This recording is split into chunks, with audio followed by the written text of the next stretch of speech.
Hello दोस्तों, नमस्ते। कैसे हैं आप लोग? होप मेरी बायोफ्लॉक की कंप्लीट फैमिली बहुत ही अच्छे से होंगी और सारे जहाँ भी होंगे जैसे भी होंगे मस्त होंगे। आज का टॉपिक है, आज जो हम लोग डिस्कस करने वाले हैं वो जानेंगे कि क्या बायोफ्लॉक सच में फेल है या लोग बता रहे हैं फेल क्योंकि कुछ कमियां हैं उनके पास, या बायोफ्लॉक टेक्नोलॉजी में ही कुछ प्रॉब्लम है। इसी के बारे में आज अच्छे से डिस्कस करने वाले हैं। एक्चुअली कोई भी टेक्नोलॉजी, चाहे वो आप बायोफ्लॉक फार्मिंग ले लो चाहे पॉन्ड फार्मिंग ले लो, कोई फेल या पास नहीं होता है। फेल या पास हमें करना होता है, राइट। हमें कितना नॉलेज है, हमने कितना अपना नॉलेज बेस बढ़ाया है, हम कितने फार्मर्स से मिले हैं, हमने कितने लोगों का कल्चर देखा है, राइट। हमने कहाँ से ट्रेनिंग ली है, हमने कैसा सीड लिया है।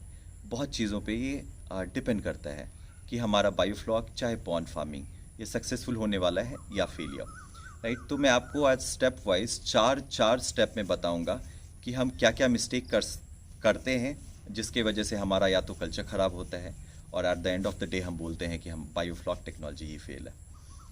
तो सबसे पहला चीज़ जो होता है वो प्रॉपर ट्रेनिंग का होता है कि हम ट्रेनिंग कहाँ से लेते हैं, कैसे कैसे कैसे इंसान से ट्रेनिंग ले रहे हैं। क्या वो सच में फार्मिंग कर रहा है या सिर्फ ट्रेनिंग के लिए कुछ टैंक बना के रखा हुआ है, उसमें कुछ मछलियाँ डाल के रखी हुई हैं और वो ट्रेनिंग के नाम पे बस लूट रहा है, राइट।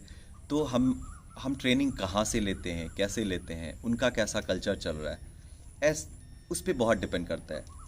जो बंदा कम से कम 2-3 हार्वेस्टिंग कर चुका है, जिसके पास प्रॉपर नॉलेज है, उसी से हमें ट्रेनिंग लेना चाहिए। मेरे साथ हुआ था ऐसा, जब मैंने पहली बार ट्रेनिंग ली थी तो मैंने ऐसे जगह से ट्रेनिंग ली थी जिसके पास जो कि एक क्या बोल सकते हैं आप उसको, ट्रेनिंग का हब था, जिनके पास ज़्यादा कुछ एक्सपीरियंस नहीं था बायोफ्लॉक का, जिन्होंने कुछ हार्वेस्टिंग ज़्यादा नहीं किया था, बट यस हमारे दिखाने के लिए रखा हुआ था वहाँ पे। तो हमें ये सबसे पहले समझना होगा, हमें ये डिसाइड करना होगा कि हम कहाँ से ट्रेनिंग लें, कैसे व्यक्ति से ट्रेनिंग ले, क्या उन्होंने अपना कल्चर किया हुआ है पास्ट में, क्या वो उनका कल्चर अभी रन हो रहा है, और क्या वो बायोफ्लॉक कल्चर सिर्फ ट्रेनिंग देने के लिए ही कर रहे हैं या वो दूसरों का मदद करना चाह रहे हैं उसके लिए ट्रेनिंग दे रहे हैं, राइट। या तो आप किसी सरकारी संस्था से ट्रेनिंग ले लो या किसी ऐसे इंसान से ट्रेनिंग लो जो कि और अपना खुद का कल्चर कर रहा हो और करते आया हो, कम से कम दो तीन क्या बोलते हैं, मतलब हार्वेस्टिंग कर चुका हो। ये बहुत ही इम्पॉर्टेंट है। दूसरा ये इस चीज़ पे डिपेंड करता है कि आप ट्रेनिंग तो ले लिए हो, आप स्टार्ट करने वाले हो अपना कल्चर, आप सीड सिलेक्शन कैसे करते हो। मतलब आपका पूरा कल्चर आपके सीड पे डिपेंड करता है कि आपको सीड कैसा मिला है, मछली का बच्चा कैसा मिला है, राइट। आप कैसा बच्चा ले रहे हो, आप क्या फ्राई ले रहे हो, फिंगरलिंग ले रहे हो, ईयरलिंग ले रहे हो, कौन सा कैटेगरी का आप फार्मिंग करोगे, आई मीन कौन सी मछली का फार्मिंग करोगे, इन सब का नॉलेज बहुत ज़रूरत होता है। तो सीड सिलेक्शन कैसे होता है इस पे मैंने एक वीडियो बनाया हुआ है, मैं आपको आई बटन में आपको उसका लिंक भी मिल जाएगा, आप वहाँ पे भी जाके देख सकते हो। सीड आपको किसी अच्छे हैचरी से, जो सर्टिफाइड हैचरी है उन्हीं से लेना चाहिए।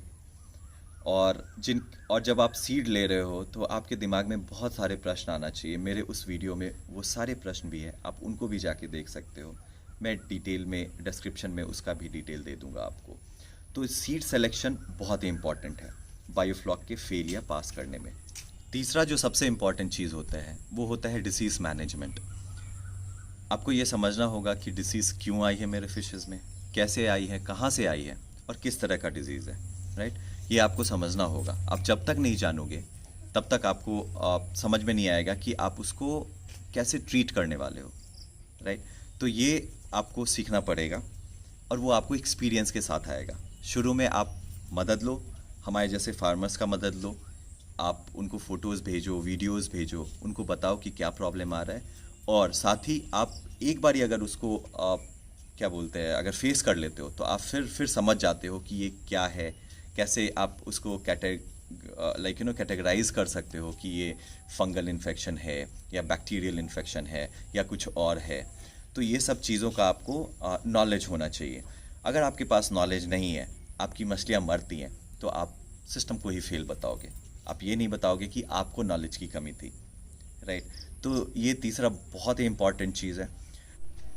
चौथा जो सबसे ज़्यादा और सबसे प्रमुख कारण है बायोफ्लॉक के फेल होने का, वो है इस इंडस्ट्री में, बायोफ्लॉक इंडस्ट्री में सेल्समैन का घुस जाना।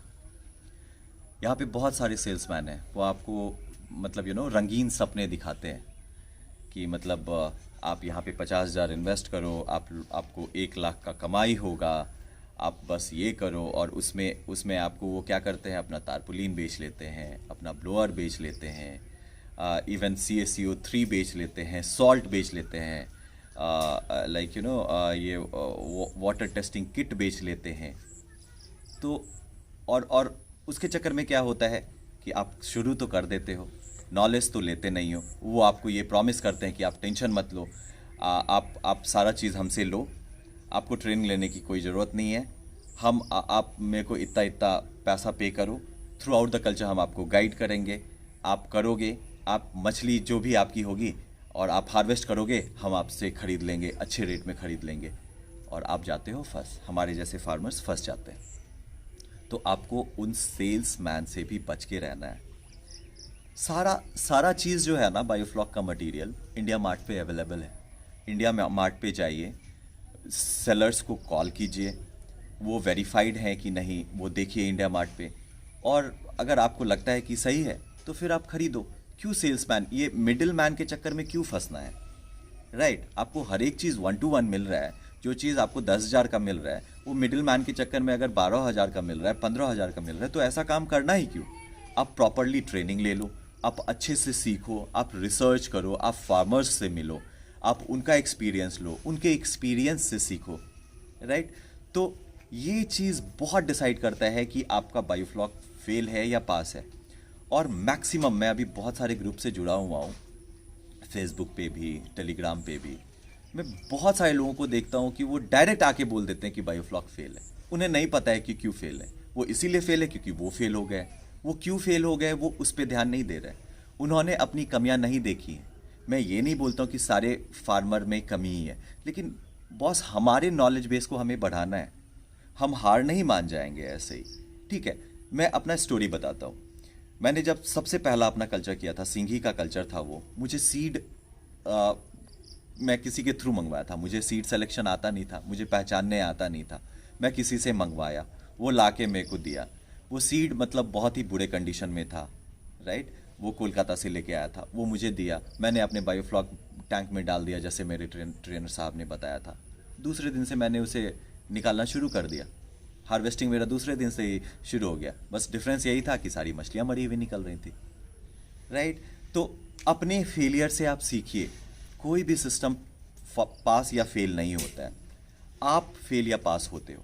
आपको ये समझने की ज़रूरत होती है, आपको सिस्टम को समझने की ज़रूरत होती है, राइट। आप पॉन्ड में भी बहुत सारे लोग फार्मिंग करते हैं, बहुत सारे लोगों का मछली मरता है, इसका मतलब क्या पॉन्ड फार्मिंग फेल है? नहीं, दशकों से लोग करते आ रहे हैं, सदियों से लोग करते आ रहे हैं, हमारे बाप दादा सब करते आ रहे हैं, वो फेल नहीं है। हमें नॉलेज नहीं है, तो हम पहले सीखेंगे, टाइम लगाएंगे, और उसके बाद देखेंगे कि हमें क्या करना है। हम अच्छे से सीड सिलेक्शन करेंगे, हम अच्छे से जानकारी के साथ उसको करेंगे, हम वाटर पैरामीटर को अच्छे से समझेंगे। जैसे हमारा घर होता है, बरसात के टाइम पे अगर वो पानी अंदर आ रहा है तो हम अच्छे से नहीं रह पाएंगे, राइट। वैसे ये घर जो होता है, मछलियों का घर होता है टैंक, उनके पानी को आपको अच्छे से समझना है, उनके बैक्टीरियाज को आप अच्छे से समझना है, प्लैंकटॉन्स के बारे में अच्छे से समझना है, सब कुछ आपको समझना है। ये कोई और आपके लिए नहीं करके देगा। तो इसीलिए कोई भी सिस्टम को फेल या पास करने से पहले अपने आप को आप देखो कि आप कहाँ तक हो, आपका नॉलेज बेस कहाँ तक है, और आपने क्या हरी बड़ी में तो स्टार्ट नहीं कर दिया है। ये ऐसा नहीं है, ये कोई मुनाफा फटाक से मुनाफा देने का आप लाइक कोई मशीन नहीं है।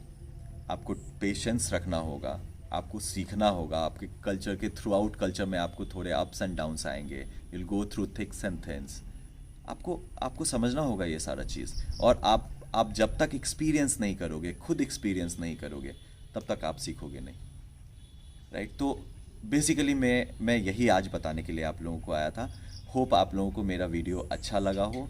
आप लोगों को कोई भी प्रॉब्लम, कोई भी लाइक डाउट्स हो, आप कमेंट सेक्शन में मेरे से पूछ सकते हो। हैप्पी टू हेल्प, मैं हमेशा हूँ आप लोगों के साथ। ठीक है, तो थैंक यू सो मच। बने रहिए मेरे यूट्यूब चैनल पे, और अगर मेरा वीडियो पसंद आता है तो लाइक, शेयर और सब्सक्राइब जरूर कीजिए। Many many thanks, thank you.